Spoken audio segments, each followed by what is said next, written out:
It was early 2000, 2002, 3. S&S was introducing their 124 VFI motor, fuel injected, and they picked several builders to build a drag bike around the engine. And it was me and Kendall Johnson, Wink Eller, Rob Schaff, and Kim Suter.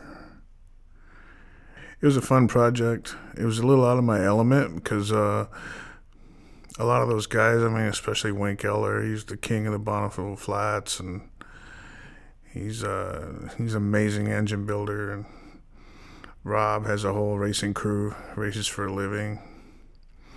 And for me, it was the way the bike looked.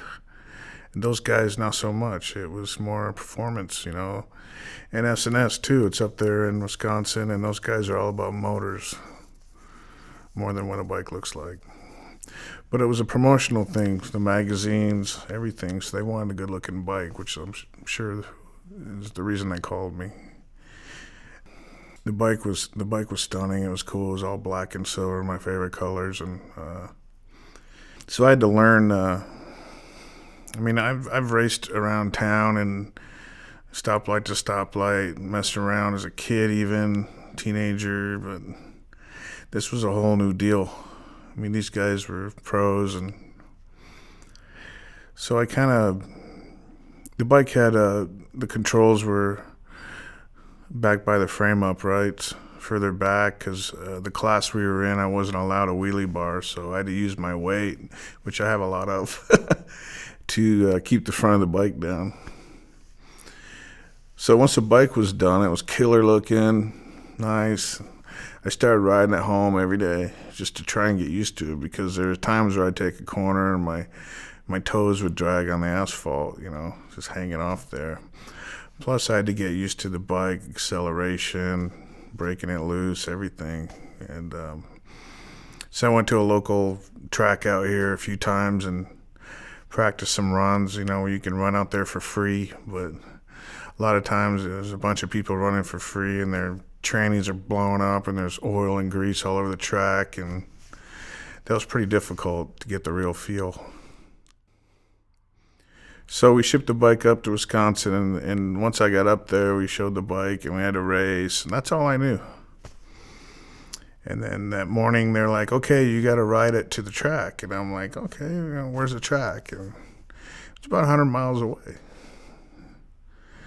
I was like, well, I didn't build this bike to ride it for 100 miles. And this was early a.m. Wisconsin.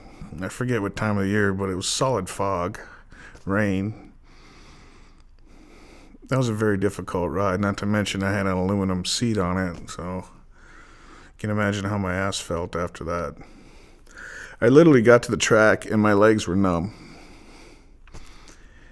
And I stood up, and I was, stretching, and they go, okay, you're up. And I was like, I can't even feel my legs, man. You ready to do this already? But when I walked out on the track, my feet were, stuck to it, and that's when I was like, okay, this is a real track. This is what it's all about. And this thing's really going to hook up. The biggest challenge of it all, was dropping the clutch and